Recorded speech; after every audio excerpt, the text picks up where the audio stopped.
I can fall out of love with anybody doing my love languages because there's more to a relationship than just upholding love languages. Just because you give me quality time does not mean I'm going to be in love with you forever. You could be a piece of person, but just because you're feeding me words of affirmation, I might find it's half of the time because you're just telling me that because you cheated on me last week. Or, giving me gifts because you cheated on me last week. Like, it doesn't make you the right person for me. So I can fall in love with anybody. So it's like whatever you're doing, I'm going to reciprocate it. If you stop, I'm going to stop. If Okay. you cheat, I'm gonna cheat. You're a different All Gemini. What's your deal breaker?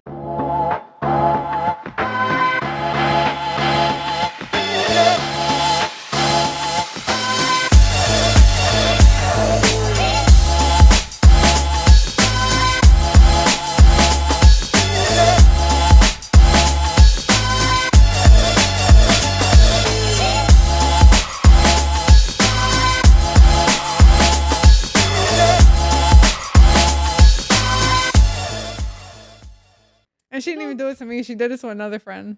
And I stopped being friends with her. Because I was like, I don't really respect that. I had a problem with one of my... I get it. In the back of my mind, I would be like, you sneaky bitch. Yeah. And I gotta watch you. But I don't know. I'm not going to make it my business. You don't want that around you, though. Because now you got to be careful with a friend. Like, you want Arm's length. If you could do it to me... I don't know. And Rico, I remember you saying specifically on 8 at the Table that you don't care about your ex or whatever, any girl you've ever dealt with, your friends can have her. Yeah. You've said that. But if you're currently with them. But No, even if I was with her. Their situation. I'm not going to even speak on it. But the only thing I will say is baby moms, on a reverse scale, I think baby fathers, like kids' parents should be left out of it. It takes me a while to get out of the I want revenge phase because when it takes you a while to get out of it. Because when I feel that, bro, I want to take it to hell. Like no, I had like a relapse moment the other day, but I come back really the other day. Easy. Like I only feel that in the moment, like when I'm crying and chaotic and stuff. And then I come to my senses and I'll be like, nah, don't do it. But if I did it while I'm upset and in the moment, it's over. I mean, depends how bad the situation was, I guess. Yeah. Because if it was something little, then I'm going to be mad in the moment and I'm going to... I got to wait it out. Get over it. I literally just thought that on my way here. You do have patience, but I don't trust... Gemini's like...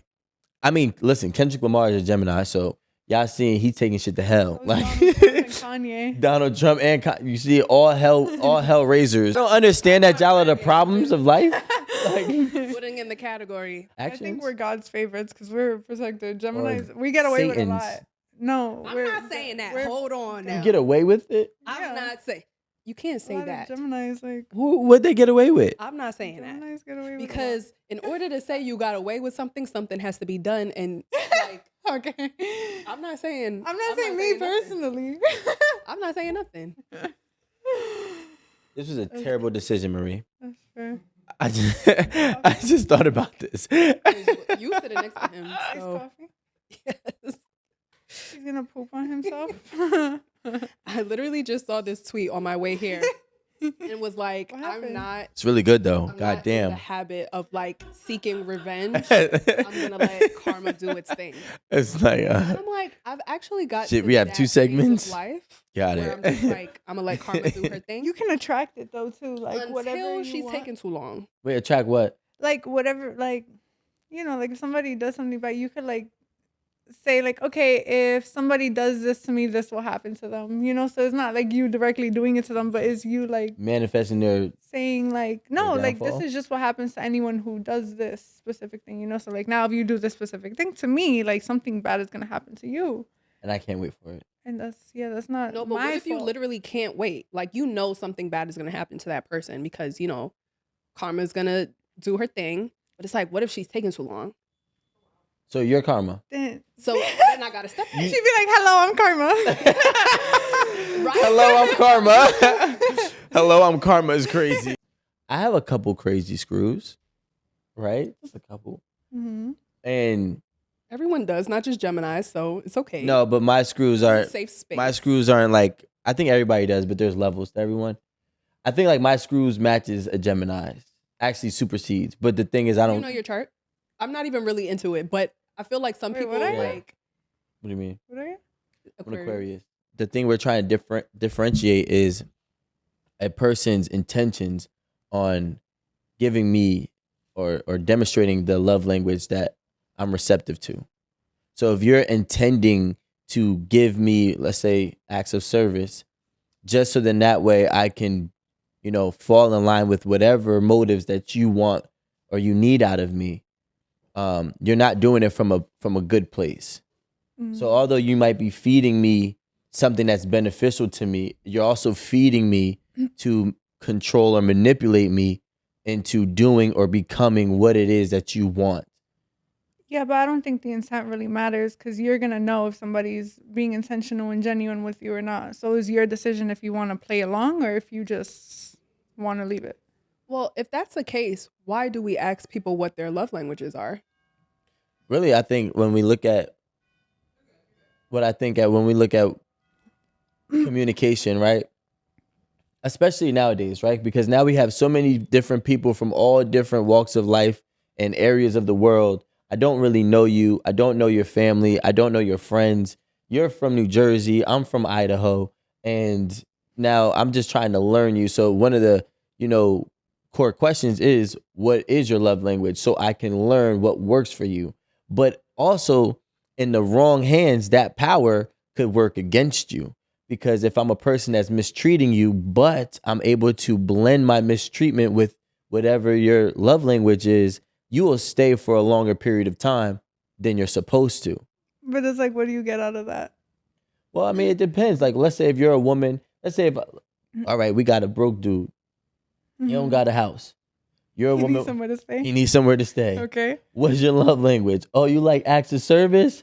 Hopefully it's not gifts, because if he's broke, he can't afford that, right? He knows how to put it down, though. But right, but if it's let's just say if it's acts of service of words of affirmation, that's something anybody can afford, right? So now that person is now doing those two things that you love the most, just so he can stay, have a place to stay and benefit off of your house. Yeah, but it's an exchange. You're both benefiting. So now the woman has to decide, okay, do I want him to stay so I can receive the acts of service? So I can receive I don't know. But Because honestly, I feel like there's more to just love languages in a relationship. Like, yeah, you can give me quality time. Yeah, you can be giving me words of affirmation. But we still have to have the other pieces of the relationship to, continue. So you can be giving me the quality time because you want me for the time being. That doesn't mean that we're going to work out. That doesn't mean that you're manipulating me, because if that was the case, then we wouldn't need to know our partner's love languages. You get what I'm saying? Because if I wanted to date someone, I want to know their love language so I know how to appeal to them. So I know how to love them the way they want to be loved. That's not me trying to manipulate them. I'm just trying to show them love how they want love to be received. yeah, of course, but it's always an exchange, right? Because the goal is, if I can give this and make you have this feeling, the goal is for you to be able to make me have this feeling, right? Now you're talking about a healthy, intentional relationship where both partners are trying to have a mutual exchange. There are people who will learn you just to use you. And usually the way that they can use you is by learning your love language, because you will confuse yourself and blend it with good intent and when it's really not. For example, you're saying that she or that person would have to decide whether or not, they want to keep on receiving the love languages, the acts of service, or, the words of affirmation. Mm-hmm. But it's not about that. It's not about a conscious effort. It's literally like you subconsciously are thinking that this person is genuinely loving you and they're genuinely using you. And that's why people do that. I mean, if you look at, I think the main thing about marketing in business is understanding human psychology, right? If you understand the human psyche, you can market and sell anything. So I think the problem isn't manipulating the love language. I think the problem is knowing yourself and knowing if you're being manipulated. So it's like, Yeah, of course. But what do you do Can I have a napkin for this? So I've In realized your coffee. No, that's crazy. I'm not gonna keep on like He'll be gone. yeah, sucking on a lollipop on camera is kind of crazy in 2024 because everything gay now. No Diddy. We already got like 5 minutes of it. Maybe a little bit more than Did 5 you? minutes of it. You put it in your mouth? Once. You put it in your mouth? No Diddy, not like that. Alan, don't try to crop these cameras either. Like you put him off once, like. But thank you, Marie. That's crazy, yeah. But yeah, I think that Times. I think it's important, right, to understand the difference. I think for somebody like you or myself, I don't think that we're having a conversation based on us because we also, I think, are more conscious and I guess less like we all want relationships here on this panel, but we're not like.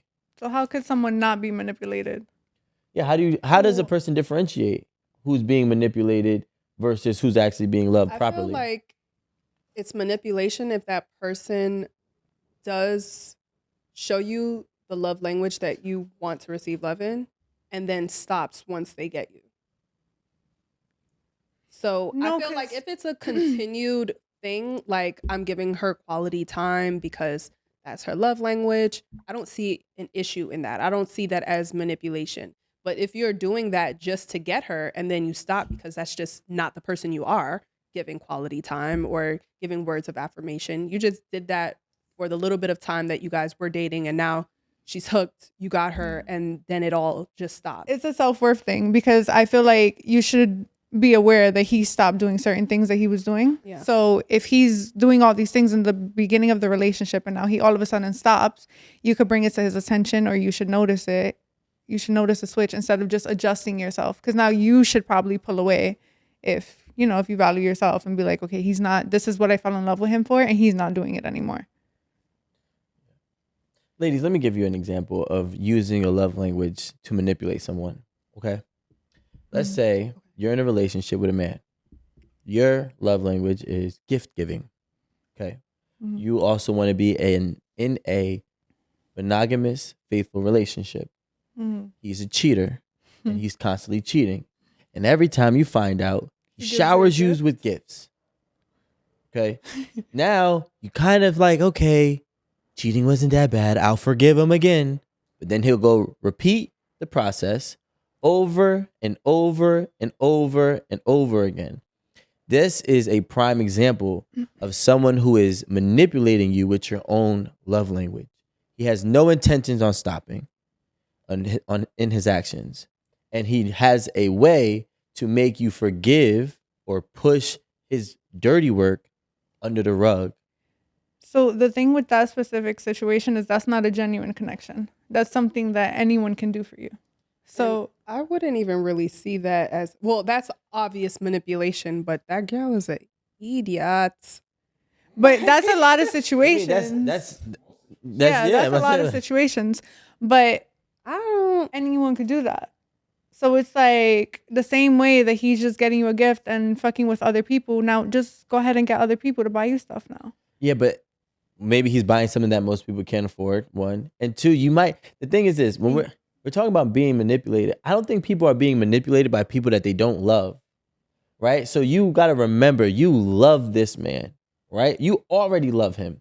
And now that you love him, now is when he wants to use your love language against you because he has the means and the resources to do so. It's not like I'm dating you and you're manipulating me. It's really hard to be manipulated when you don't have that much invested into a person emotionally and just time frame wise. Okay, so one thing I do want to ask is like, how high of a regard do we hold these love languages? Because if you're really just a shit partner, right, does gift giving really just outweigh that? That's why I can't really understand that situation, because if your boyfriend is a cheater and he's a, consistent cheater, he's done it multiple times and he just keeps giving you gift, is you getting a gift every single time going to trump the cheating and you having an unfaithful partner? I think that we have to be like, and like, how long until you cheat back? We have to be a little bit for real right now, because it's like You can only be manipulated by your love language if you let that person manipulate you. Because I don't think any amount of words of affirmation or any amount of gifts should have you stay with someone who isn't your person or isn't right for you. There are other factors to a relationship.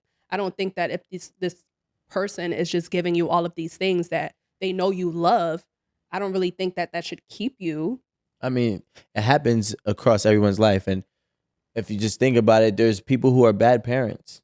They're truly bad parents, but they know their kids well enough to make their kids forgive them and continue to be a bad parent. But those are also children. They're No, naive. no, it goes all the way up until the kids are young adults and even adults. A lot of adults still have a bad parent that they still, are defending and making excuses for.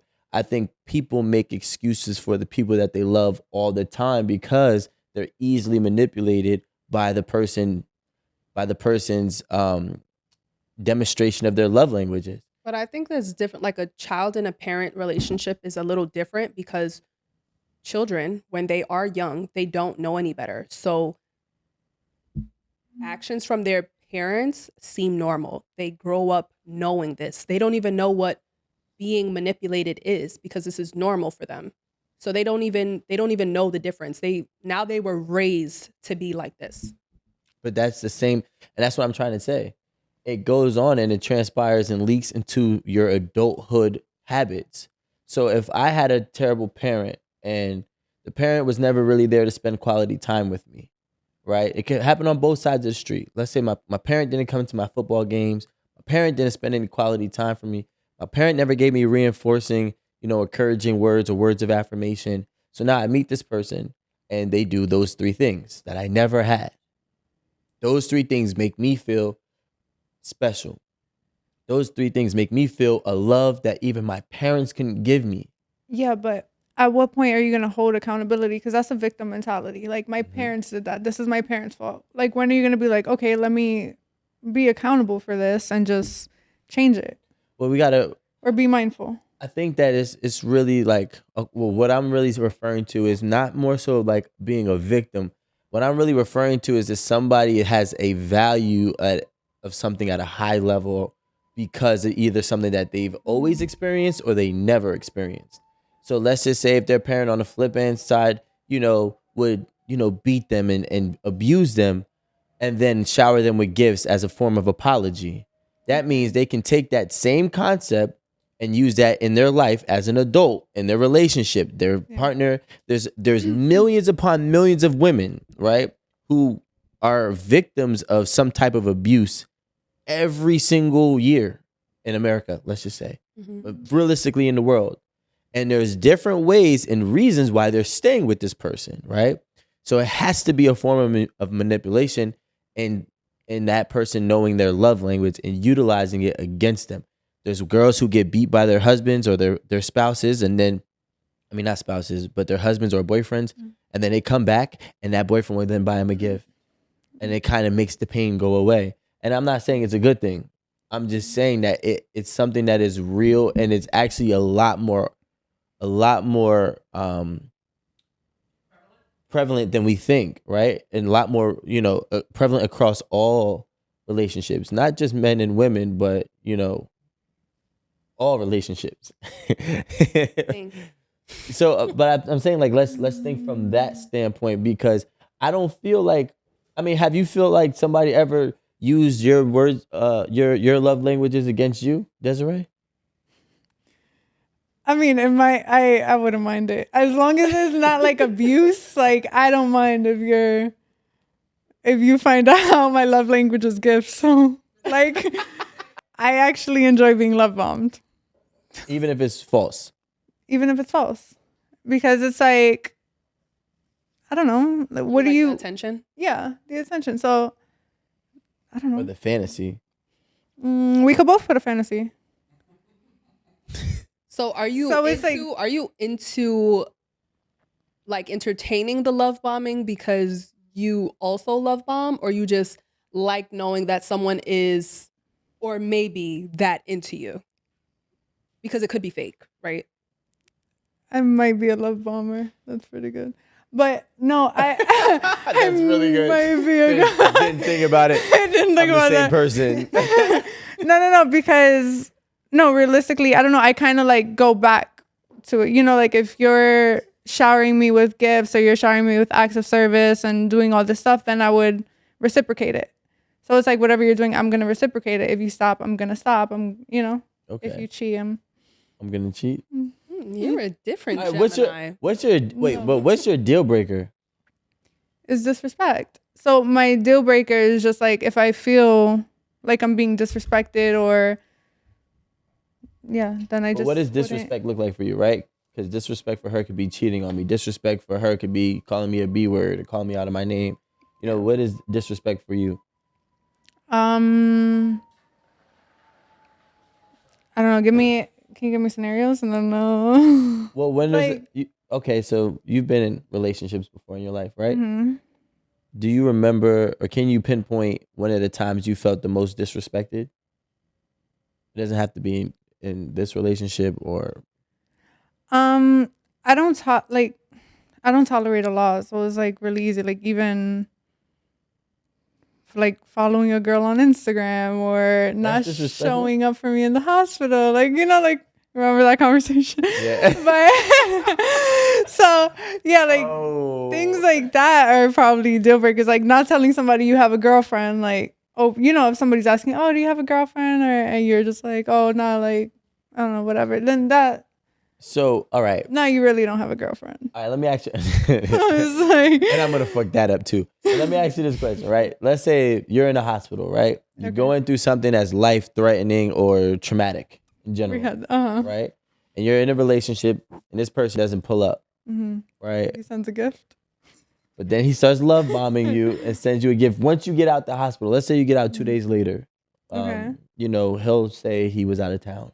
Let's just say and now you get out the hospital 2 days later. You didn't really hear from him while you were in the hospital. He didn't really call and check up on you. But as soon as you get out the hospital, he love bombs you and starts gift giving. No, I feel like it's too late for that. It is. I only like love bombing when it's like in the beginning of the relationship. Or when it counts. Yeah, when it counts. like if you did all of that shit when I was in the hospital, I might love you by now, but no. Like I was just in the hospital, dude. You did like you should have done this 2 days ago. All right, so okay, we're gonna have to just peel the layers back. Work with me, guys. All right, so can each of you ladies pinpoint a time where you forgave somebody who did something that you truly didn't want to forgive or said you would never forgive? I've never stayed in relationships long enough to like forgive crazy situations.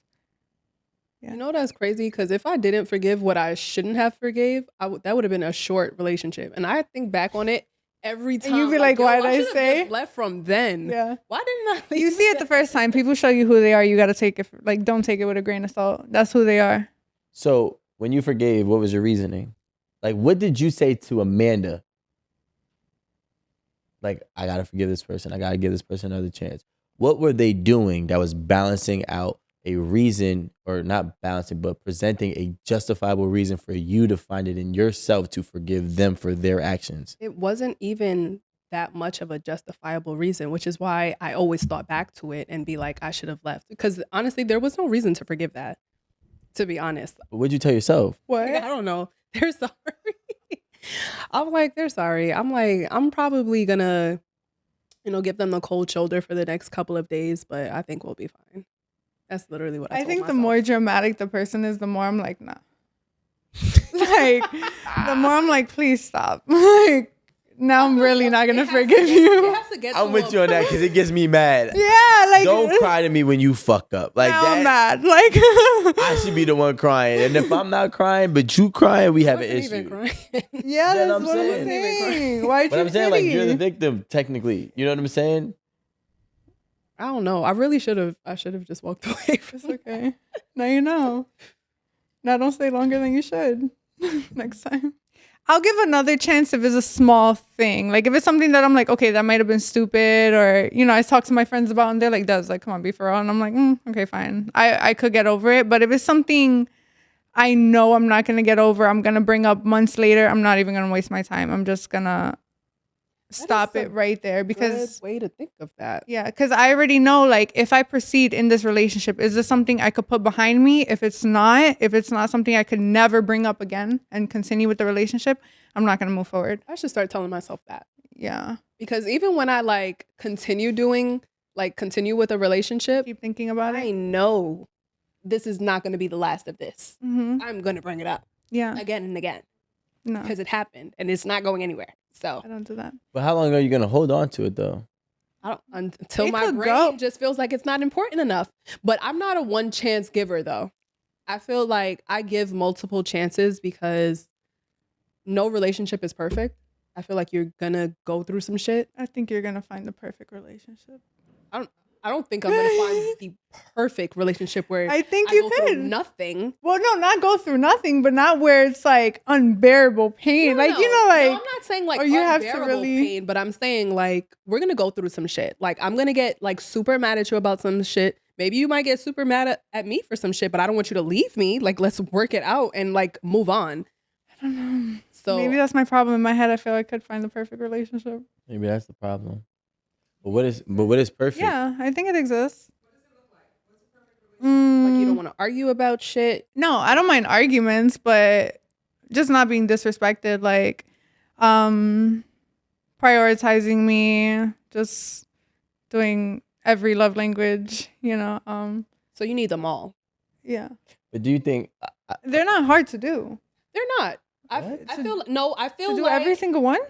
How is it not? I give you a thoughtful gift. Oh my God, you're so cute. We're spending quality time together. I just did 4 of them right now. No, that was 3. And no, I did all of them actually. I touched you. I did all 5 of them just now. All right, so let's say you do you do that. The acts of service. Getting the gift? The gift, the thoughtful gift. Yeah. So that's gift giving. Well, that was gift giving. No, but the acts of service was the thought behind it. No, you did 4. You had it right. Yeah, no, it's 4. Oh, okay. But regardless, that's cool. But that's one moment, right? Mm-hmm. But I don't think someone doesn't display every single. I think everyone displays all 5 all 5 versions of love language in their relationship. It's just what's the consistency rate? Because I can give you all 5 in one day. Yeah, but what matters to you the most? But what I'm saying, if I give you all 5 in one day, but then I go 6 months without giving you 2. 6 months? Oh, okay, without giving you 2. It 2? It's 2 that I don't really care about? No, the 2 that you really care about. Well, why would you do that? What 2 would you not do? Let's say if you say quality time is yours and I'm working 60 hours a week. Well, then you got to find the time. That's insane. What are we talking about? No. I'm being dead ass when I say this because quality time is literally my number 1 love language. So I understand, like the last person I was dating, they were super busy and I was very understanding of that. But make sure that you carve out some time for me because I feel like if I don't see you at all, what are we even doing? Why are we in a relationship at all if you can't even make time to see me? So let's reverse this and think that you're living together. Okay. So you're seeing each other at night. If they're working 8 to 8, 12-hour shifts. Okay. Right? And they're working Monday through Saturday. Okay. So now the only day that they really have off is Sunday.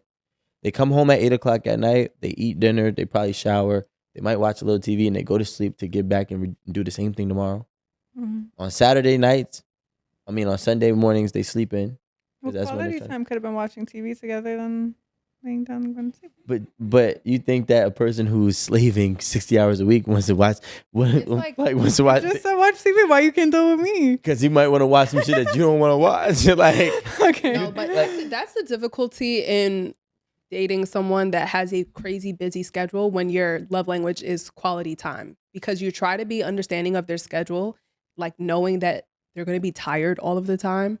But it's just like, okay, I get it. But like, what about me? Because I don't feel like this is anything right now. Like, I don't get to see you. I feel like our relationship is just dying now that That's How crazy. long would you stay? I stayed there for a very long time, but it wasn't like that at the beginning. So I felt like you could have made the time because you were making the time before. Mm-hmm. So I feel like you could have made the time and it just was not. No, the thing is, again, the consistency rate is crazy. Like people have real lives, right? But if you introduced me to something in the beginning, why can't you stay consistent? It's not about staying consistent. I had that time to do it, right? And the thing is, managing your energy is, and I'm not just saying like energy, like positive, negative. I mean like energy to do everything on your list of your agenda every single day. After a while, breaks you down. So if loving you isn't easy and life isn't easy, something's going to have to take a hit.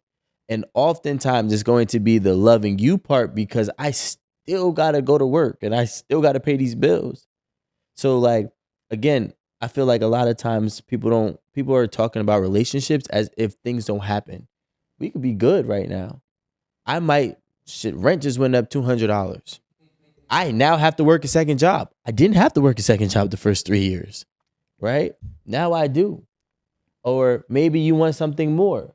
Hey, we're gonna buy a house. Hey, mortgage is high. I thought I could balance it out like this, but now I have to pick up a second job. Quality time is not there for me. Okay, but in that case, that was the case though. From when we were because when we started, the workload wasn't as heavy. The workload got heavier, right?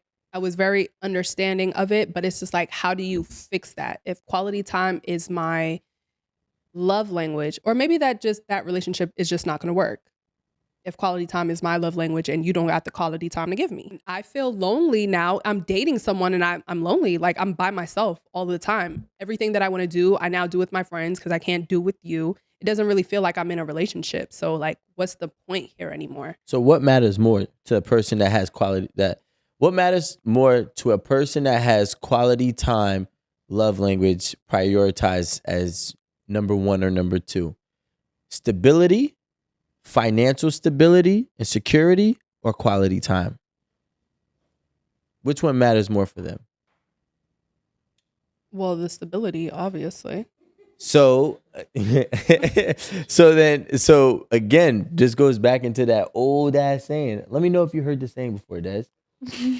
A man with no money has a lot of time, and a man with no time has a lot of money, right? So like, if a person that has quality time as their top priority, go ahead. You could bring me to be a part of your life though, because I've dealt with like men with money who really have no time, and then I just kind of sit there and like do nothing, you know?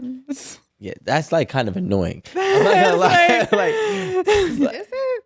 Like you ever? Like that's still quality time. It's like boots. Come with me to my meeting real quick and like be in somebody's skin. Like take me to work. Like you might as well just get a leash and just get a collar and just like. I don't mind that, but yeah, I can't do that. Like, but again, a lot of times, and I'm speaking from from a man's perspective. A lot of times, men is like, all right, I want to get my work done, and I don't want to have to worry about what's going on with you, right? In a sense, like if you're with me at work, right? So I got to make sure nothing happens to you. I got to make sure this dude, I got to make sure you're hungry. I got to think about, you didn't eat. I know I'm used to not eating in this 10-hour block right now, but I got to find a way to order you food. Yeah, but you can feed yourself. Would be the opposite though. Mm-hmm. Like if you brought her with you on your day-to-day whatever work. She's like, did you eat? Exactly. Like you don't even got to worry about it because I'm here today. So that's. Do you want pizza for lunch? Mm-hmm. I'm gonna run and go get some pizza. Mm-hmm. Amanda, that is a woman's way of doing what they complain that men do, of introducing something and not staying consistent with it. I think it'll happen for the first month, right? By day 31, 32, she's like, nigga, I'm hungry. No, by day 32, she might be your assistant.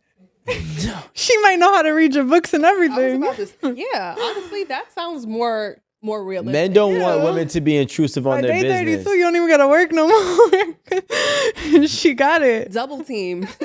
Yeah. That's just called being nosy. Like y'all just want to be nosy. Like you want to just. I am. I'm nosy. Yeah. So I mean, I always say that it's good for men to bring women into what they're doing so they can understand their lifestyle and what they're doing. So I feel like if you're just like, no, I gotta go to work, you can't go. She's not gonna understand what you're doing, but like what you're putting your time into. Here's my problem, right? When you include a woman, your woman, into your work life, and I'm assuming we're talking about somebody who owns a business, right? The issue is most bosses have to have employees, right? So when they have employees, they talk to them as employees. I think what ends up happening is women can't differentiate being the employee at work and then being the wife at home. So if I'm talking to you as my assistant, there should be no pride. You're my assistant, but I'm not gonna talk to you like you're my girl when you're working for me. But you can. No, I'm a free employee. You're not. This ain't free. Not paying me. Listen. If you're not, listen. I am paying you because if you're not going to work and you're working with me, you're gonna need money to do what you want to do, right? And you're eventually gonna say, "Hey, I would like. I'm not working. I'm working for you. I need to be able to have my own. Rightfully so." And I think it is all right for a man to pay the woman, right? His woman. I think it'd be more so dope for a man to have his girl work for him rather than have his girl work for them, right? But I do see a lot of times that women can't differentiate. Like, okay, this is my role. He's talking to me as another boss would, but at the end of the day, we go home and this is not a work life. And sometimes that bleeds over to, okay, I feel like I'm always working with you. I feel like we are now a work couple rather than a actual romantic couple. And it's all fun and games in the beginning, but once you hit year 2, year 3, and you're striding, you're like, yo, I just wanna be in a relationship. I don't want to work around the clock. Because a man's brain, real shit, is working around the clock. Even when I'm laying next to you, even when I'm fucking you, I'm thinking about what I gotta do after this. Well, we're talking about two different things. I was more so referring to your girl helping you out at work. Like, you just like cutting your load. I don't mean like you literally like a few days out of the month on the books as your employee, because that's just real toxic environment. If that's like your real employee, I don't really think that. I'm just talking about every once in a while she can help you out with whatever the fuck you got to do. And that's if you have a business yourself. Like if you own a business, they can help you out with whatever you got to do for quality time as a man with why do women think men need supervision? Like, no, we're talking about how to manage quality time. What are you listen, what are y'all here with me at work for if I can't pay you no attention at work? Okay, let me just give an example. First of all, people like bringing me to work.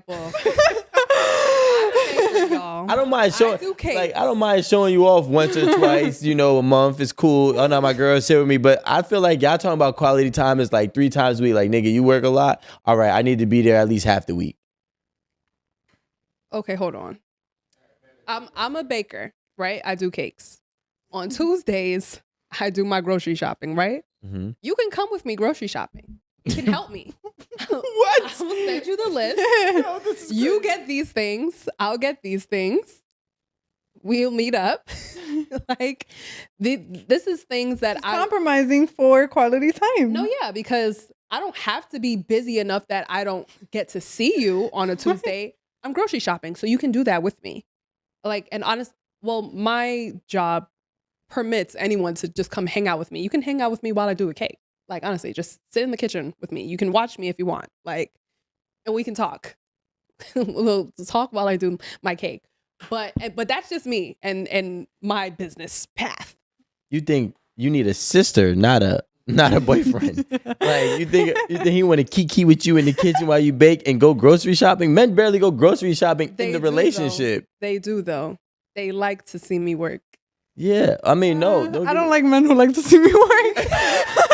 I don't want that. They really do. They're intrigued and they want to see what I do, how I do it. And sure, no problem. Yeah, I mean, I think that that's cool for the beginning, but I think it's not sustainable.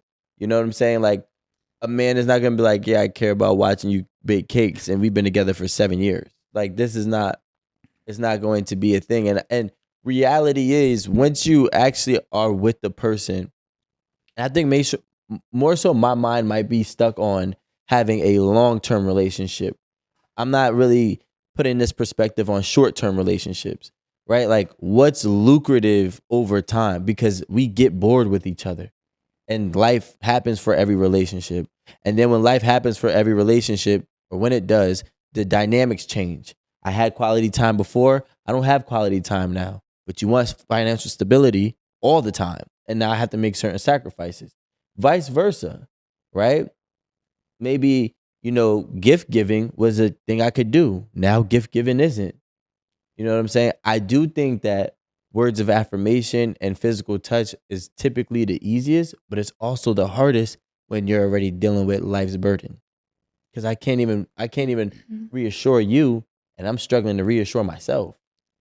You know what I'm saying? So when we look at all the things that you go through in your life, if you just say, listen, y'all are both in your 20s, right?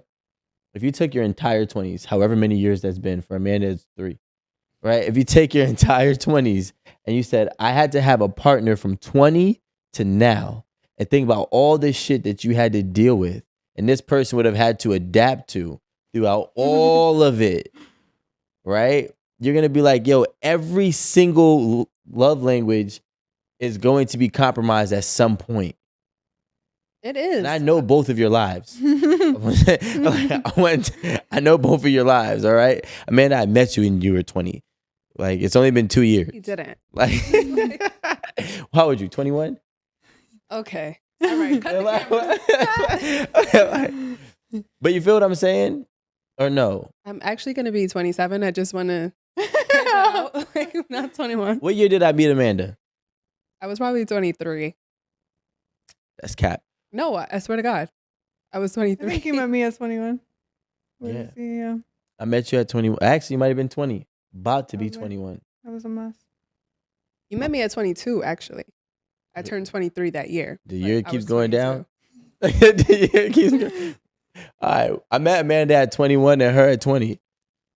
That he just lowered the year. another year.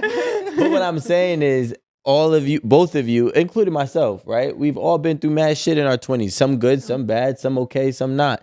But if you had to think, like, this is what real life is when you're talking about like a marriage or a long-term relationship. Your last 7 years or your last 7 or 8 years, whatever the case may be, somebody had to go and deal with you through every transition that you did personally and your life did. And I had to like figure out how to balance that. It's going to be hard. But if we're talking about longevity, right? Like, all 5 love languages aren't going to be present all of the time, right? Like I don't really agree that y'all get bored with each other, but maybe after a while, I'm not going to want to sit in on myself making cakes, right? Like, if I was my partner, I don't care anymore. Like, at the beginning, it was fascinating, but now I know what you do. Like, you do you, and I don't care. But if every once in a while, like, I give that affirmation, like, oh my God, babe, that cake that you did was so great. Like, oh my God, that was probably the best you've ever done. I'm going to feel like really good about that because, yeah, for a while, like, me making cakes has just been nothing to him because he just knows how I do that. So you can always, like, at different points of your relationship, different love languages are going to come up. Maybe some more than the other, but it's important to like get all of them in there, and especially the ones that really resonate with your partner. All right, so I have a question, right? Still on the topic, but we're just gonna segue just a little bit. If you fell in love with somebody because they were able to demonstrate your favorite love languages, Mm-hmm. can you ever fall out of love with them if they continue to do it? If they continue to do it or they continue to not do it? No, they continue to do it. So let's say yours is quality time, acts of service, and words of affirmation. Those are your 3 main things, and they've been doing that. How'd you know? Because I told you I know your life. Like, so let's say they've been doing that, right? and you fell in love with them, obviously you're attracted to them, whatever. Could you ever fall out of love with that person who's consistently doing those things? Yes. Yeah. What would make you fall out of love with them? I I can fall out of love with anybody doing my love languages because there's more to a relationship than just upholding love languages. Just because you give me quality time does not mean I'm going to be in love with you forever. You could be a piece of shit person, but just because you're feeding me words of affirmation, I might find it's bullshit half of the time because you're just telling me that because you cheated on me last week. Or, giving me gifts because you cheated on me last week. Like, it doesn't make you the right person for me. So I can fall in love with anybody providing the love languages that I require. It's the connection and the honesty. What if they didn't cheat? I just use cheating as an example, No, but I'm just saying, like, Yeah. if you guys aren't like, there's more to a relationship than just love languages. And it doesn't have to mean that someone was unfaithful. You guys are probably arguing all the time, or you guys are probably just not seeing eye to eye about things, or whatever couples argue about or fall out about. I just feel like no amount of love language can make up for you not being compatible with someone anymore. Are you saying more like, what if he didn't cheat? Everything's been good the entire time. He's doing your love language and it's so good. Can you fall out of love? Mm-hmm. Yes. What if you just get bored one day? But if you fall out of love, I don't think that it, like, there has to be some reason. I don't think that it's just like day to day, like you just don't love someone anymore. I want to go.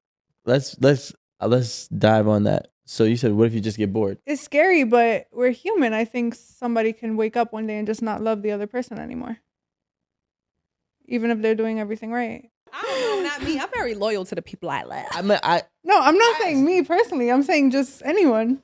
Like, okay, so you don't personally feel that way? No, because I don't feel that way either. I'm not gonna wake up. No, but I'm saying anyone can wake up one day. Like, somebody can wake up one day and just choose they don't love you anymore. I do think that this is why all right, so I agree with you. That is actually pretty fucking scary. I'm not gonna lie. No, because I'm not. Sorry, I got dark, guys. I've been that person.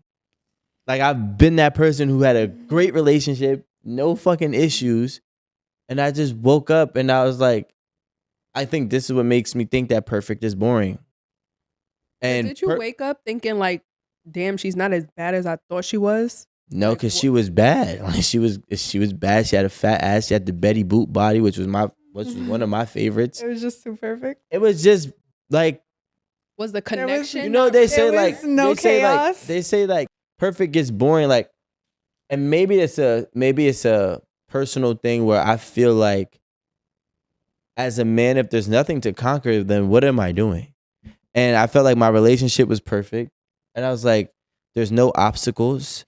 There's nothing to do. I gotta turn up here and there. So I gotta ruin it. like I gotta ruin it. And I'm not saying like I ruined the relationship, but like I gotta leave it because there's really nothing to look forward to. And it's like every day. You ever seen like those movies where it's just like walking like robots with their strollers? And it's like, are you really living life, or is life living you at that point? And I think that like I felt that way. Everything was perfect. I was just like, I'm bored. I need a challenge. But did you really like her? Like, did you love her? I love that girl. Like, did you have like butterflies, pit of your stomach kind of love? I love that girl, right? We're not gonna dive deep into my love for this woman. Because I've had a relationship like that. Like, he was great. Like, I loved the way he looked. I was like, damn, yeah, I want to have his babies. Like, and our relationship was great, but I was like, I didn't have that feeling for him though. I don't think so. I was like, I think that we would have a great relationship. I was like, we probably would even have a great marriage and he'd be the perfect father to my kids. But I was like, I don't love him though. Like, I don't have that kind of. I don't think you're supposed to feel the butterflies for love. I think if you're calm and like healthy, that's like you're. Yeah. Did you see that on social media recently? No, I did. I actually read about it too. Yeah, they said that the butterflies is a form of like anxiety, but I like that. That is my sense of knowing that I really like somebody. I need the butterflies. If I don't got the butterflies, then I'm not really that into you. No, I don't get butterflies. Like, I don't. Maybe I would want to say that she was perfect. I think that in the relationship aspect, it was perfect. There weren't a lot of fights, maybe once every year in terms of arguments. And if we ever did have a disagreement, we had a very healthy way of communicating through it. And we had a great understanding, but of each other, right? And we even had code words, like, so like when she was feeling a type of way, she would like just send me a text when I'm like, okay, cool, I know now I need to make her more of the priority instead of my career. And I was balancing that, she was balancing, the same thing, vice versa. But we had the perfect relationship, but that doesn't mean it's an exciting love, right? Like your relationship it might not have any turmoil, it might not have any obstacles, but it's not fulfilling. It's like, have you ever ate good food, but you're like, it's really good, I know it's good, but I like other things better, right? You Or like buffalo wings? yeah, like I know that this is grass fed, but there's something about a McDonald's burger, like, you know what I'm saying? Like, I'm not saying that, but you get what I mean, like. And it's like, you just need something about shit that's not good for you. That's not good for you. Hits a little better. That just hits. And I think that, I think we all need therapy. We're getting somewhere here. We all need therapy. Do you really want a perfect relationship? Do you really want a perfect relationship? Like, yes. I can't agree with you guys. If we look at it, all right, you have, and I hate to bring this up, but the high suicide rate is amongst what class of people? The rich. The rich? Okay. Right? The rich, yes. Like, there's the rich commit more suicide than the poor. Mm-hmm. I sat down, shout out to Jack Thriller, when Jack Thriller had Party and Bullshit, and I was a +1, right? I went there and I actually talked to, it was Graf. I talked to Graf back then. We're talking about 2018, right? Maybe 17. And the one thing that he told me back then, he's like, enjoy your journey, because once it's over, it's over. Once you get to the top, you're at the top. Shit gets boring. And I didn't understand it, right? I'm like, whatever. And I'm just still grinding and hustling. But then when you start, like, get to that point, you're like, I'm understanding. I'm not fully there yet, but I'm understanding what he's saying. Like, you wake up, you do Pilates in the morning, you do hot yoga on Sundays, and like, you walk your dog, your neighbors is kind of cool, you wave at them with the same wave every Tuesday at 7 a.m. It becomes the most boringest routine ever. There's no excitement anymore to life. There's nothing to look forward to. And I think that that's the same way with a perfect relationship. You need something to overcome with each other. Like, I think that I would rather be a strong relationship than a healthy relationship. A strong rather than healthy, or a strong rather than perfect, you mean?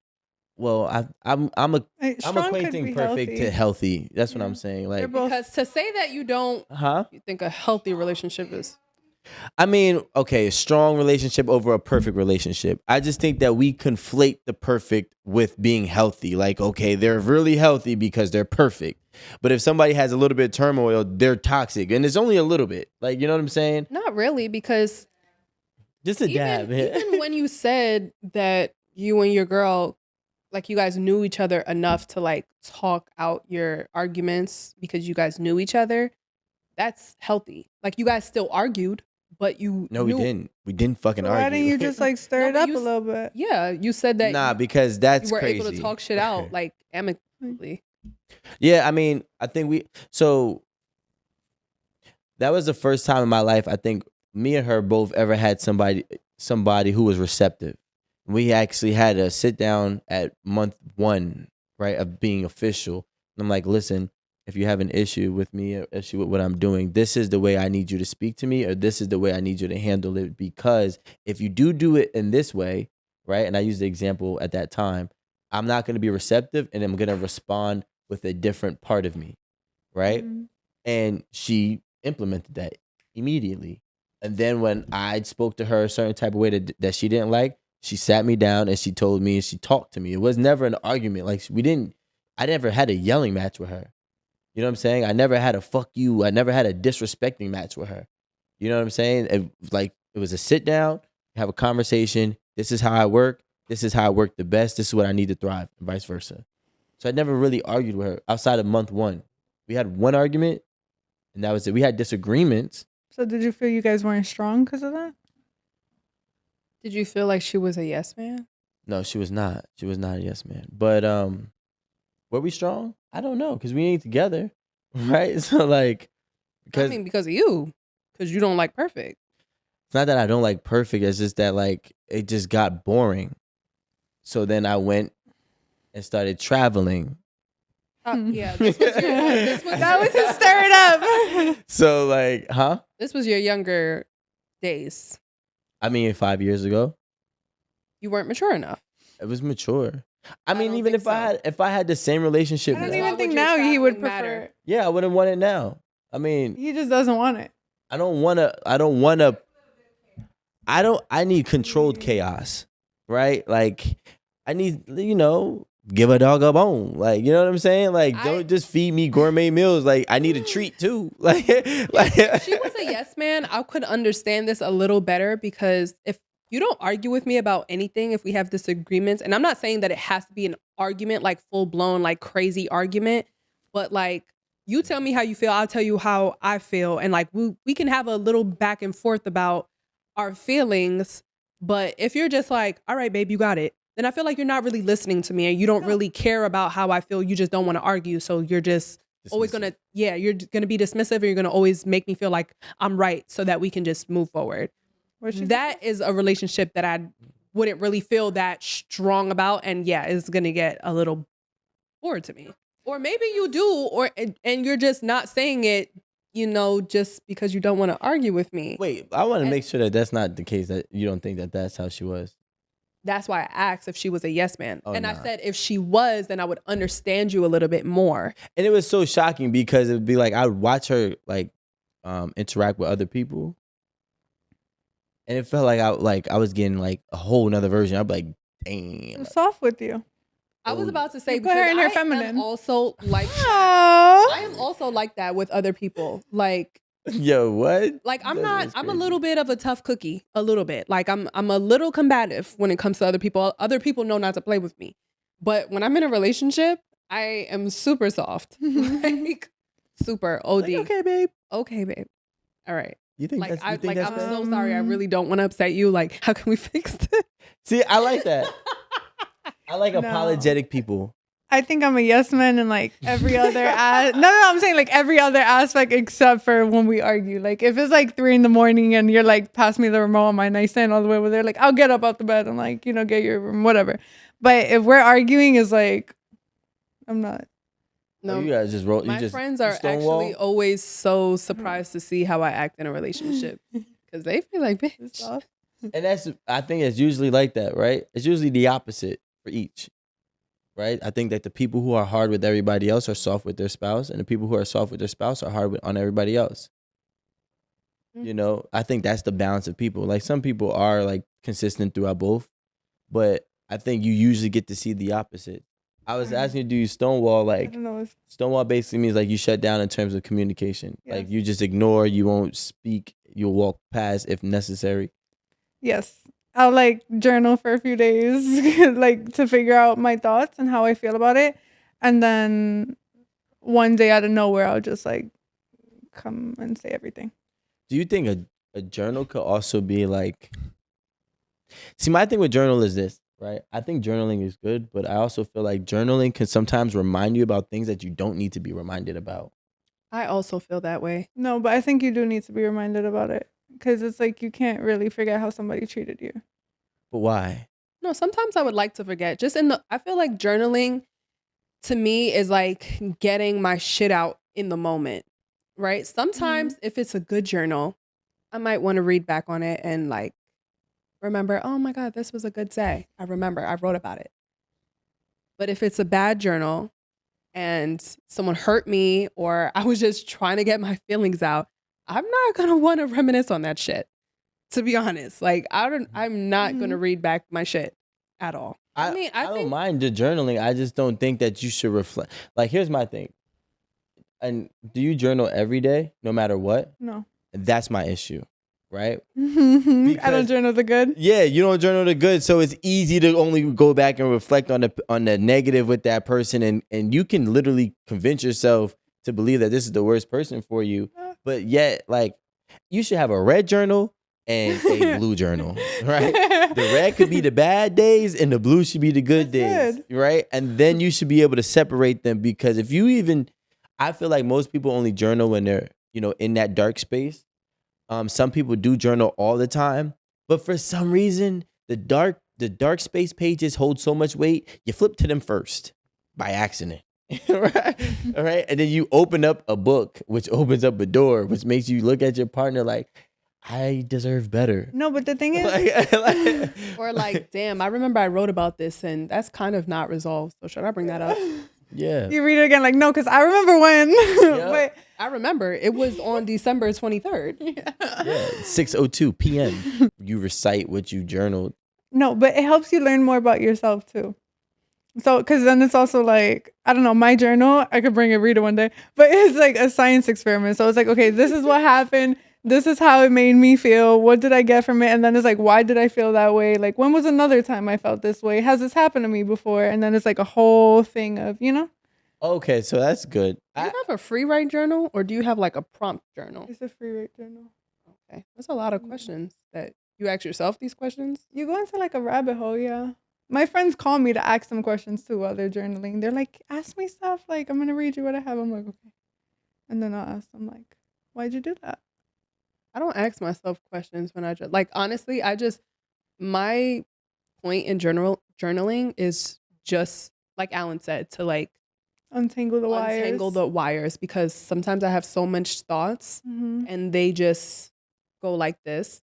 So if I just write it out, like I can think clearly, like I can understand the thoughts that are like trying to get out. But then it helps you understand yourself from like going through the situation again, because it repeats itself and then you're going to keep going through it. So then it's like, yeah. I have a journal, right? But it's not like that.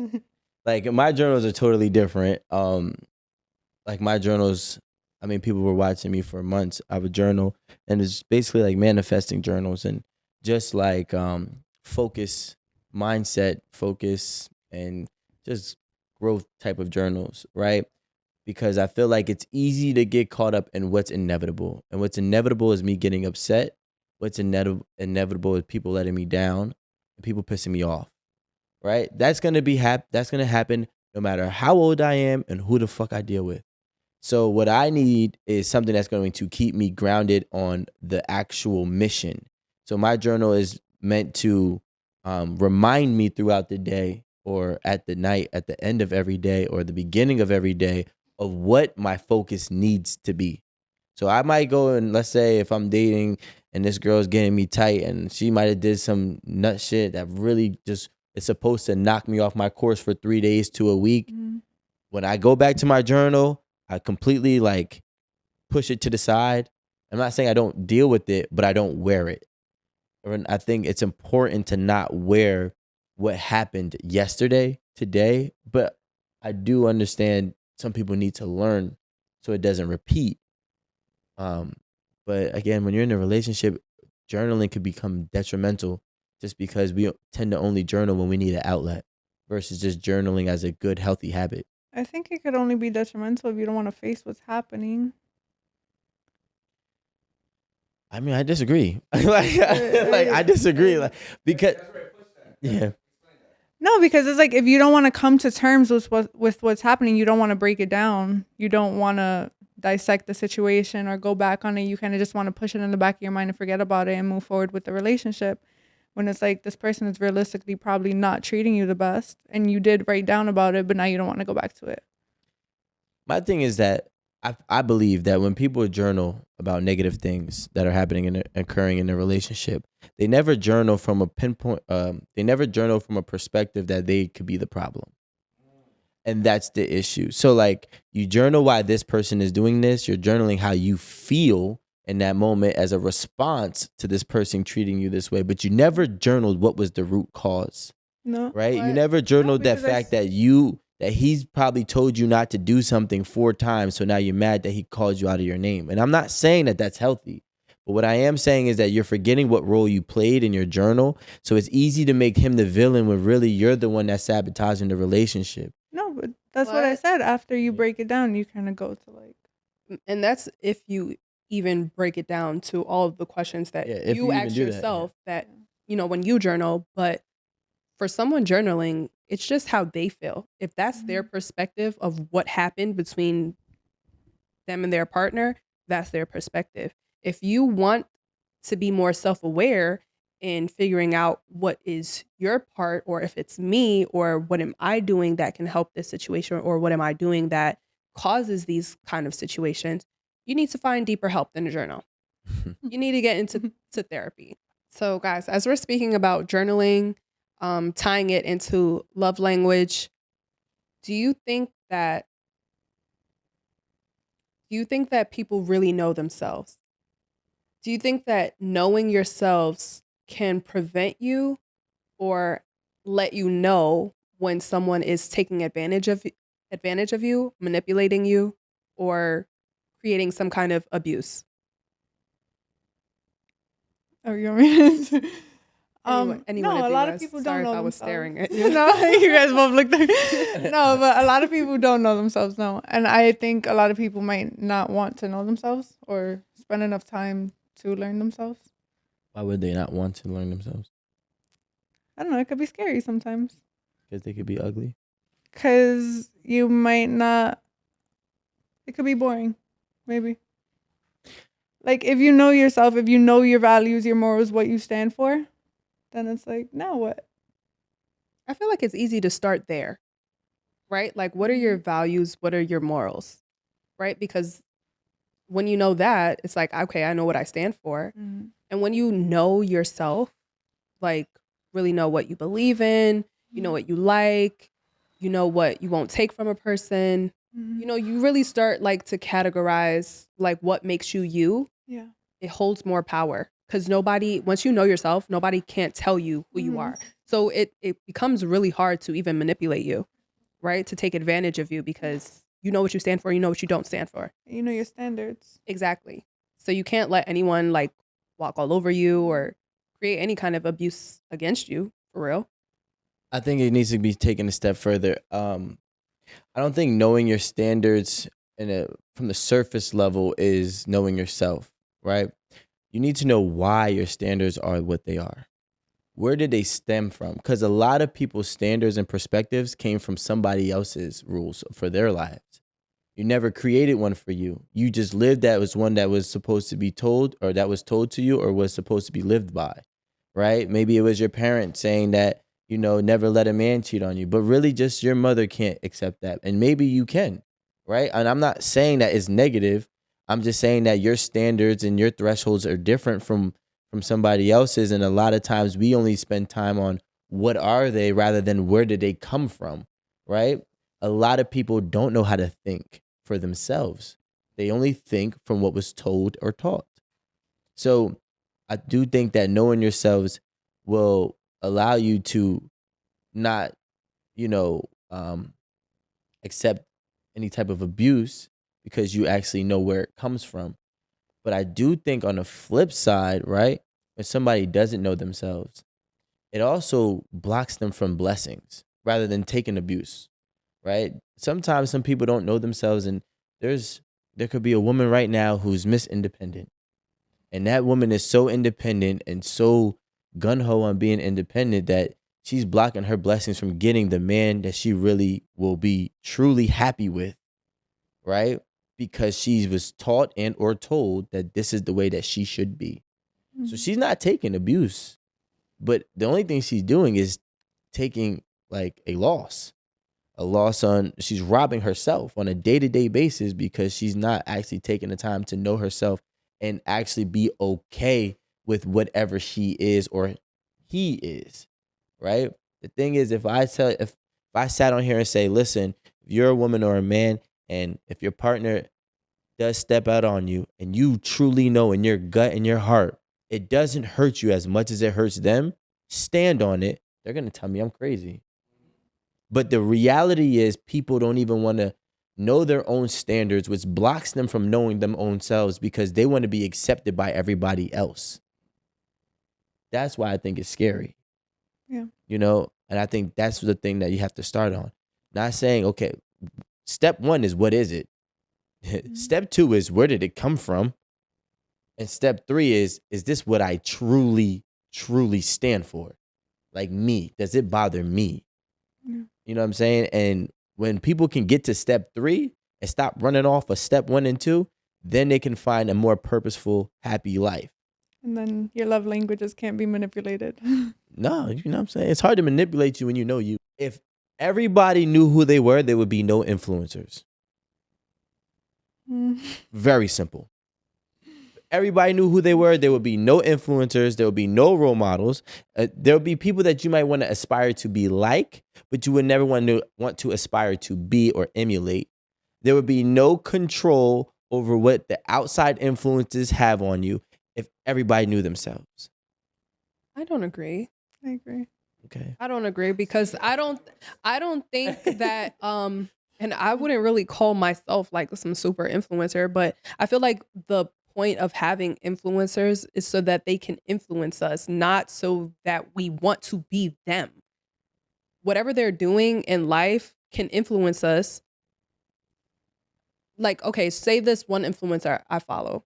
She does travel. So it's like, I like to see her vlogs because I want to see where she's going or what she does. I like to see how she dresses because she also does like get readies with me, like when she goes away or whatever. Like, I like to see that stuff. And that's what makes her an influencer because all of these brands that she's now like partnering with, I'm now looking at. So I feel like that's what makes her an influencer. And I don't necessarily want to be her. But do you want her life? I don't want her life. Would you want to travel? I'm going to shop where she shops now, though. But that's my point. But that's not knowing myself, though. But it is because technically speaking, when you're being influenced, you're technically being programmed, right? When we talk about television programming, that word is in there for a reason, right? So if I can program you to want this product, if I can program you to want this relationship, if I can program you to dress like this, if I can program you to speak like that, as an influencer, whether or not you want to realize it, you're never thinking for yourself. You like this brand became credible to you because of this person's life who you value, right? That brand didn't become credible to you because you found it and you genuinely liked it. You liked it because the way that they made it look. Through her, though.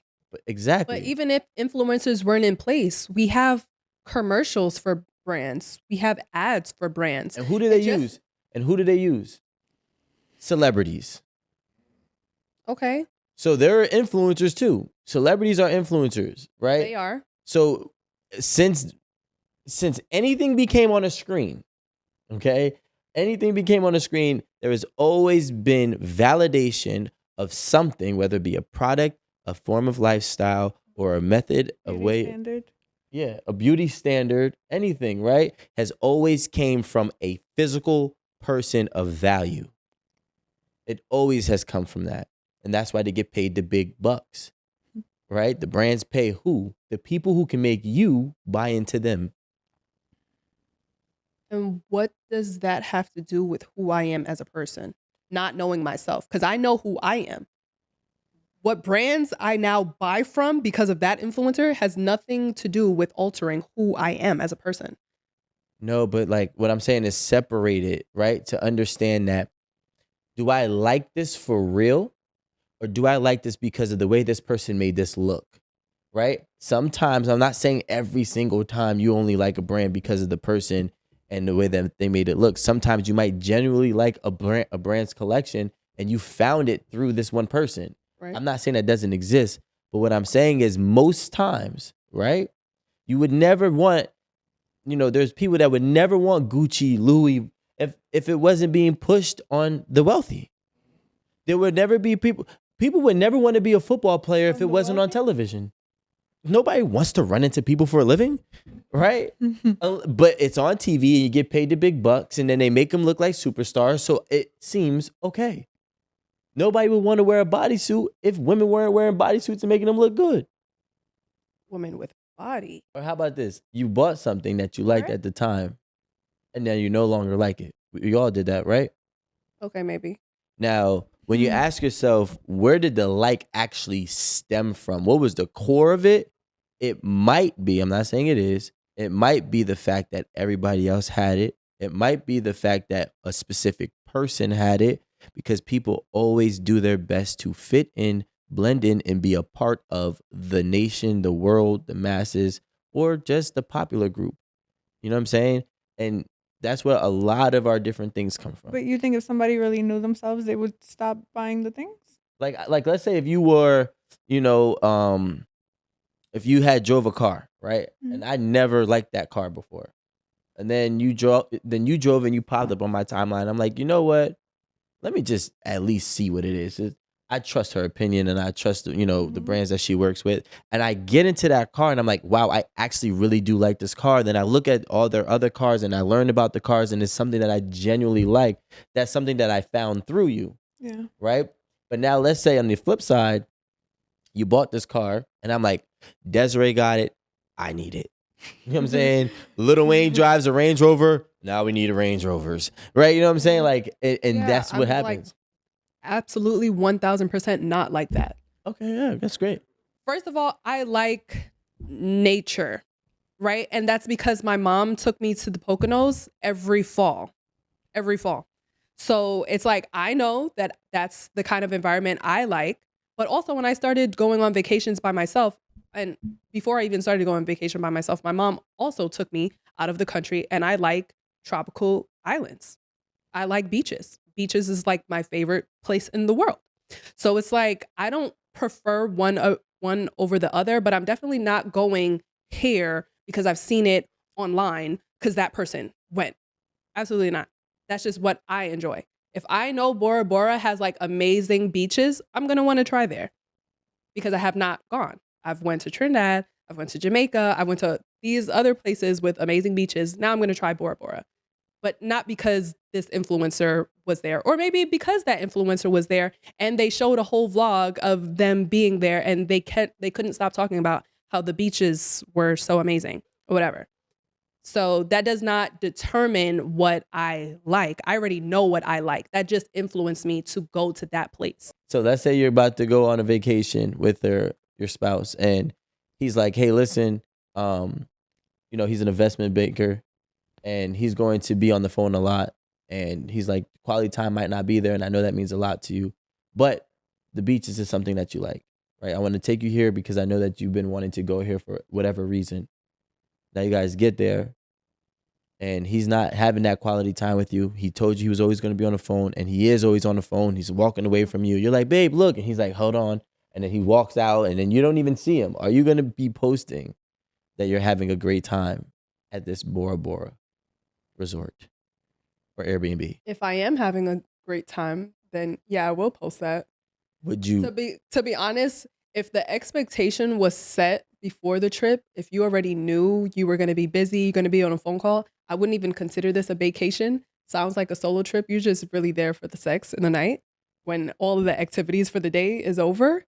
I've been on solo trips before and I quite enjoy it.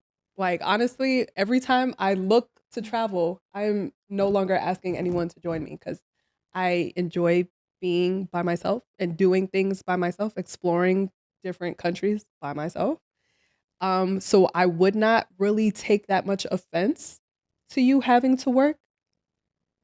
And if I am having a good time and still enjoying whatever island you took me to by myself, well, why would you not?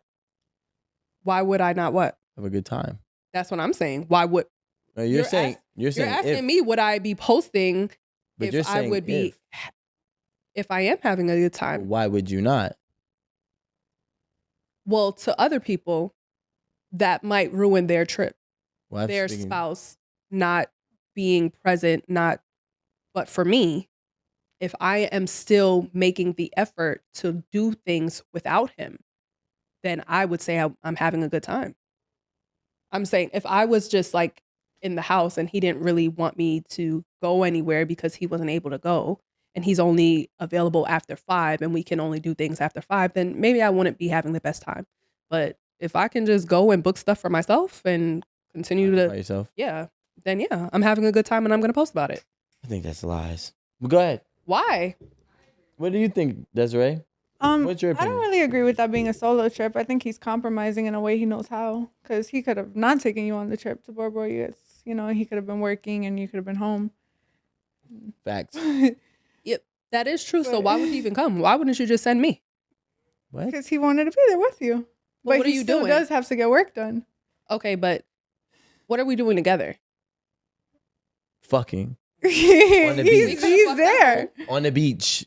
He's fucking there. on the- You guys are still experiencing it. Like he could like sit on the I'm not side even and take a complaining. call. I did say he's only there for the sex, to be honest. Sex in another country is better than sex at home, so But, whatever. yeah. Like far better. And that's kind of crazy. Like it's not no solo trip. Have you ever been on a solo trip? Yes, I have. Where'd you go? Well, I've been to a few places that I stayed longer while everybody left. Okay. But I also, and I would say that was like places like, for example, I did that in Aruba last year, right? Love Aruba. But I traveled a lot by myself around the country too, for a good 3 or 4 years. You know, everywhere, And- Vegas, Miami, California, and around the country, I would travel by myself a lot. Assuming you had no company during these Like solo the entire time. Like, well, at least even just for like a portion of the time. I mean, like people flying with me, or me meeting people. Yeah, there? you not meeting it up with anybody. You just being by yourself, doing activities by yourself. That's what I mean. Well, Like- I'm never I'm not an excursion He's type like, it of didn't guy. stay so long. Like, yeah, like you know, like I would say the last time. So Aruba was the last place that I was at by myself, and that was probably the most decompressing vibe that I had. Right. So I was there for I think 4 days, and then I was by myself for the last day and a half. Right. Okay. Or really kind of 2 days because they left in the morning or like 12 o'clock. And like it was cool, you know. I was by myself, just vibing. I got a massage. I was on the beach. I was drinking. You know, the bartenders over there was flirting with me, and I didn't actually know that when you travel outside the country by yourself as a dude, every girl really wants you, right? Oh, thanks for letting me know. Oh yeah, it's over. Like it's even better than traveling Because with your you're homies. announcing that you're by yourself. No, you're not announcing. Well, I guess No, you're saying every girl on the trip, like every girl in the country. every girl in that, it could be in the country, whether she's native or a tourist, right? She could just be, you know, someone who's working there. I know. Oh, okay, but on a trip like that, you said that you were previously with people. They just left earlier. Yeah. So yeah. they knew you to be with people, but now you're not with anyone. So you announced that you were. No, because the resort that I went to after they left. Okay, so you switched locations. Yeah. So, but I say all that to say that it was really dope, and I did travel by myself a lot for work, right? So like I'll be meeting up. Let's say I had to go meet up with. I remember when Lil Baby had his birthday in Atlanta, and they gifted him the Rolls Royce truck, the Cullinan. Right when it kind of first came out, I was there, but I was already in Atlanta for about a week by myself. You know what I'm saying? And then I just enjoyed Atlanta by myself. But the thing is like, I'm not an excursion type of person. So like, if I never been to a place, I don't really care to go see the monkeys. You know what I'm saying? Aww. Like that's not my thing. I'll go like on a jet ski. Like I'll take that time to really like, I guess like get pampered. Like I want to go get massages and I want to go do stuff like that. You know, I want to. It doesn't have to be like anything very adventurous, but sometimes alone time is You did a solo good. trip? For What my was your birthday trip? last year. How It was it? actually only Miami, but it was three days. And I don't know. It was very fun to me. But I know too many people. I did my first solo trip Yeah. not so long ago. Yeah, Where'd you go? Thailand. You know what? Wait, what? I wanted I to did my do first solo trip in Thailand for my birthday this year, solo trip. Do I it. was Do scared. it. I'm like, that's too far for me to be going by No, but myself. it was kind of like what you said. I went with one friend, and then another friend flew out, and they wanted to go somewhere else. They wanted to go to the islands, but I didn't want to go to the islands, so I stayed by myself. What And friend? Clarissa. Okay. You know, I don't think you know Clarissa. So I just know, I know some people that went to Thailand. No. So Clarissa and the friend who flew with I Simone. know some people that went to Thailand too. Yeah. No, like around the same time. Oh. I mean, like That's last why I week. was like, wait, hold up. And then I stayed by myself. And I know you know them too. That's why I was like, maybe y'all went together. But that's dope. So Thailand was like, and that's the thing. You know, I think y'all can agree. The best thing about doing a solo trip is like you don't really have to take into consideration what others want to do. No, because I feel like it really depends on who you're with. The people I was with, we were okay with doing things separate. So it was like, if you want to do that and I want to do this, okay, let's just go I do actually it. always make that a point in like, I don't really like big group trips. But what's big group? I want to do a big group. So I think like 10 or like 4? No, not 10. But I was on a trip to Miami too. It was 6 of us. It was 6 of us, but it was like, damn, there was only 2 bathrooms in our Airbnbs. It took a lot of time for all of us to get ready. We were late everywhere. And honestly, I had one of the rentals. So I was like, yo, whoever's not ready in the next 20 minutes, I'm leaving. And you guys are going to have to get an Uber. Because I really just did not play. It was taking way too long for everything to get done. And I think it was like our last day and we never touched our pool at all. So I was like, you know what? I'm going to go down to the pool today. I literally just woke up that morning and I got my shit together and I was about to go downstairs and I accidentally woke up one of the girls and she was like, where are you going? I was like, to the pool. She was like, why didn't you tell me? And I was like, listen, I'm going. If you want to come, you can get your stuff together. I'll be downstairs. But I don't like to wait for anyone. I like to just be on my own timing. Nah, fuck that. Why you would be mad that I was going to the pool? Bro, absolutely. Why? I get mad when people don't wake me up. Word, like if you let me oversleep, I'll be like, we're on vacation. Bro. Why are you sleeping until 11 a.m.? Well, maybe I was up till 5, but wake my ass up because I'm gonna get up. Give me a chance to say no. Like, I mean, my thing is this. First of all, I am a group. I just think that it would have been a whole group thing if I woke one person up. And it's like, oh, okay, ask that person. And no, just wait for all of us to get ready so we can all go down. No. Oh, no. You guys can meet me down there. See, if you want to come. I see, this is my thing, right? I've traveled with big groups many times, right? The most I did was like, I think 7. It might have been 7 or 8 of us, right? I'm the type, first of all, we buy speakers, big ass. I will put the music all the way up. Everybody's getting up when I'm up. Everybody. I don't give a fuck. I don't mind that. 8 a.m., 9 a.m. Me neither. Get up. We all get up. But and I want to do riser. everything together. Nobody leaves the group. We're rocking together. Ew. Now, and I think that that's just how I am. Like, I don't even want, I'm also very, very protective of people. And for some reason, I feel like, well, I'm also talking about traveling outside the country. If I'm in Miami, I don't give a fuck. You know what I'm saying? But if we're in somewhere like Barcelona, yeah, I'm not, you know what I'm saying? Because if something happens to you, I'm going to feel responsible. Even if I'm not, you know what I'm saying? Like, you're not leaving out of my sight. I want to be a part of it. And just in case, if you need my help, I'm there. I got you. Because I'm most likely the one that's going to do the shit that I need to get done anyway. You feel me? So I'm not doing that. I'm not taking that chance, right? So everybody has to be together. I don't care how many people it is. I've never done something where it's like 10 of us, which I feel like 10 is like a really big group. Again, 7, it was 7 of us, right? And that was easy to do, easy to maintain. We had a 7-bedroom villa. It was lit, you know what I'm saying? And we just vibe out. Like, and I think that is also different for men and women. The vibe is always good, but it's just like the timing wise, I just hated like having to wait on the whole house to be ready in order to do something because it wasted so much of our time all the time. Well, that's the thing. Again, that's why I said men groups and women groups probably are different because women. It was like half though. Oh, what? Wait, what? It was half. Wait, what? It was half guys. Yes, it was half guys. Yeah, and they were half of the time making us late. I'm not even lying to you. Were they fucking? They were. And no, like fucking y'all. They were two. Like, No. There were 2 couples. There were 2 couples in the house. But then they would also like just waste time. It was like, okay, the girls are gonna take long to get ready, so we're just gonna bullshit and just do whatever, and we're gonna let the girls get ready. and then they always were never ready. Never. I'm the best person to travel with, by far. I swear to God, what everybody would have the time of their lives. First of all, I'm organized. I'm disciplined. I am super time. Like my time management is very, very like on board, and I don't let anyone off the hook. I hold everybody accountable. So if I'm there and your friends wanted to fuck, I will kick open the door and pull them out. Like, get your fucking clothes on. We're gonna go see the monkeys. Like, that's the type of person I am. And then when we get back, I don't care what y'all do. But I don't like that leaving people out, because you know what? I realized that a lot of people don't know how to travel. You know what I'm saying?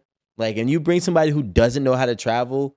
I mean, if you travel with somebody who doesn't know how to travel, then they're gonna either ruin your travel, or they're gonna pop shit about y'all vacation. And it's like, you just didn't know what you were doing. And I tried to give you the itinerary and you want to do your own thing. And you've never even been here. I'm very organized like that too. Like itinerary having ass bitch. And you see, they were so caught up in the vibe. And it's just like, yes, we're all together and it's so fun. Yes. But like, get ready though, because we've made breakfast an hour ago. Everyone finished eating 40 minutes ago. Let's go. Like, you guys are sitting and chattering, but you should be out the shower already. I never planned the group trip. It sounds fun. You never been on a group trip? I never planned it. Like, I never been in charge. I kind of just like, you know. Just whatever. floating. Yeah. And enjoying. There's nothing wrong with that. I got into a really bad argument because I wanted to take a nap one time on a group trip, but somebody had invited me.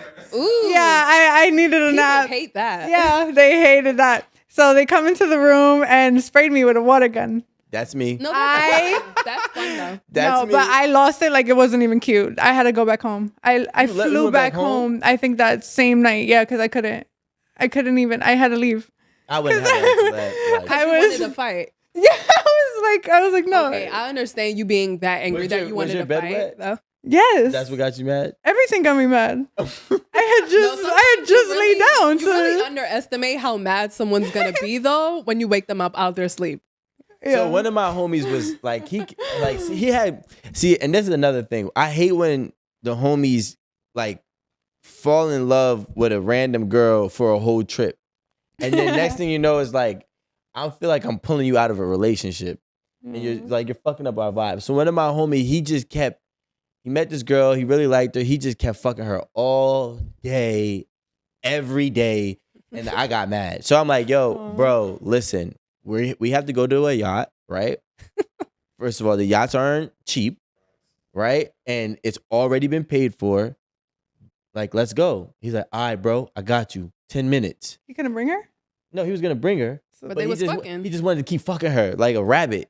So then, right, I walk past, I'm like, yo, bro. Like, I told my other homie, I'm like, yo, he's fucking again, bro. We'll wait.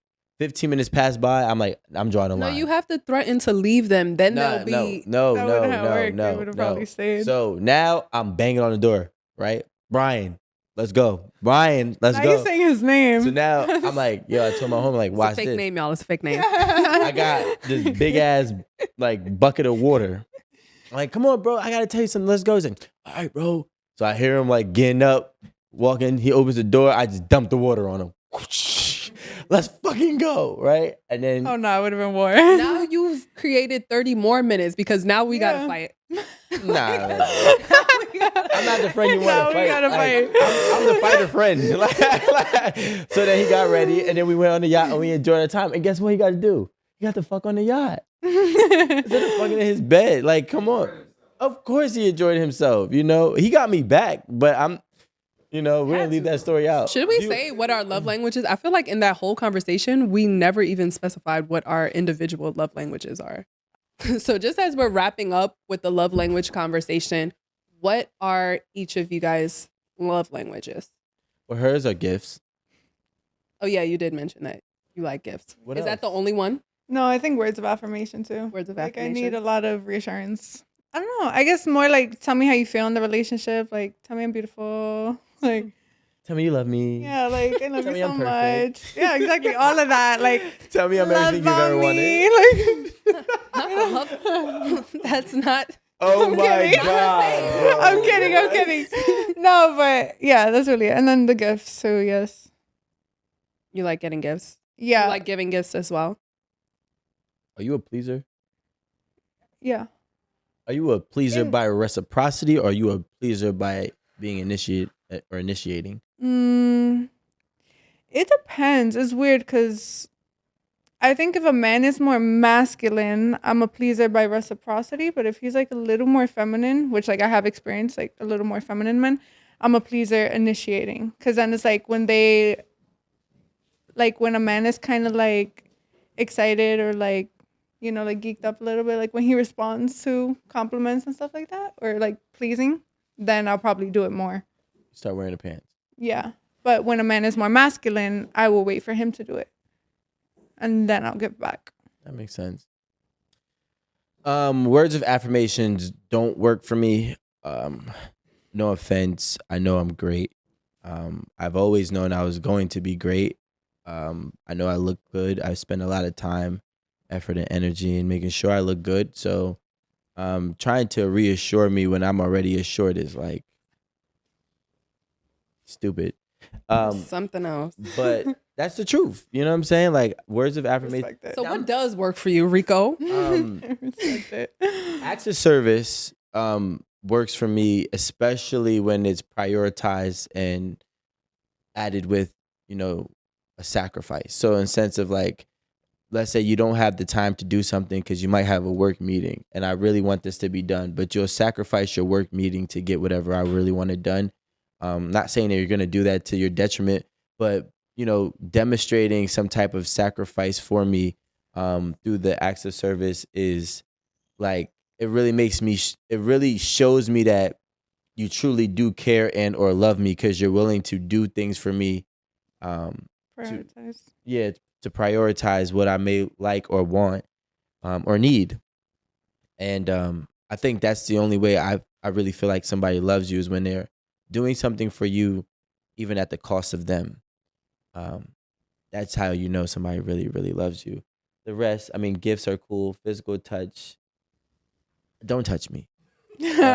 Like, I need space, right? So, like, when we have sex, that's cool. But, like, I'm not a cuddler, right? I do have my moments. I'm not saying I am human, but don't be up underneath me. I don't like that. I need space. I'm the type of person, like, I want to sit right here on the couch, and I want you to sit over there where Amanda is, and let's talk. Like, ate at the table. Like, not where Amanda is. That's crazy. And but you know what? I might be capping a little bit because I do like a little bit of physical touch. Like, let's talk, and then put your leg right here, and then my leg could touch your leg. And then I have my relationship now that never was there, and I still get a little aggravated because I'm like, where you at? Yeah, just a little bit, like just sprinkle it in there. I didn't say abandon it, like Jesus. But yeah, so those are my love language. They're all confused. Well, my love languages are quality time. I had mentioned that earlier. And that's just like the biggest one for me, to be honest, because if we don't have quality time, like, how are we vibing? How do we get to know each other on a deeper level? That's what I like. Does quality time have to be like physical, or can it be like over a phone? No, it could be over the phone. Okay. I feel like in the beginning of my relationship, I spent mad time over the phone, losing sleep. That's what I like. Sleeping on a FaceTime. Yep. Phone was all hot in the morning. That's what I like. That's what I love. That's my shit. Is it? No, we on the same vibe. No, you're not. He's manipulating you. He got a lot of time on his hands. No, they be having time at first. I'm telling you. Yeah, at first. It's called manipulation. No, well, it comes to a time where my sleep schedule's fucked up now too. So we gotta change up. No, I don't. Not a lot. You're such a liar, yo. You definitely snore, yo. No, but like in like the very silent, breathy kind of way, not like the crazy, like lion kind of way. I don't like when people sleep ugly. That was No, I'm a very cute sleeper. Like, you gotta look at peace when you sleep next to me. No, I do. If I wake up sleep with a smile on your my mouth face, is to be open, honest, and I don't move at all. Nah, I didn't say be dead. I said at peace. But like, you ever woke up and like, damn, they ugly as hell. Like, fuck is this? You know what? I actually very often look at myself in the mornings and I'd be like, damn, whoever is going to be waking up next to me is so fucking lucky because, bitch, you look so fucking good in the morning. Honestly, often I tell myself that. I'm not even kidding. That's great. That's like self words of affirmations. And that is my second love language, words of affirmation, because I also do like to be reassured. And I like you to say nice things about me. So, even though I do know that I am great. I am great. I don't need you to say that, but it boosts my ego a little bit for you to do that. You know what's funny? I feel like it chips at my ego. It's like, you think I didn't know this? Like, it gets bad. But are you an ugly sleeper? Before we wrap, are you an ugly sleeper, Deseriee? No. Do you sleep with your mouth open? Do you snore? No, I actually don't. Snores. Oh, I talk. I talk in my sleep. Oh, no. Yeah. Yo, Deseriee looks like she gets up and walks. Yo, Deseriee, get back in bed. No, I was told by a few different people I talk. He's like, yeah, that's pretty cool. Whatever. That's funny. Well, today was a very interesting conversation about love languages. Got pretty in depth. Very cool. And it was nice to have you again, Deseriee. And just in case you guys haven't seen our last episode with Deseriee, you let them know where they can find you, what you got going on. Hi, I'm Deseriee Vanessa. You can follow me on Instagram at Deseriee Vanessa, DESIREE, Vanessa with 2 A's. And yeah. And shout out DV Casting. Yes. You're welcome. I'm a casting director, DV Casting. So follow us there also. Because she loves her job. Yes. All right, we'll see y'all later. Hey guys.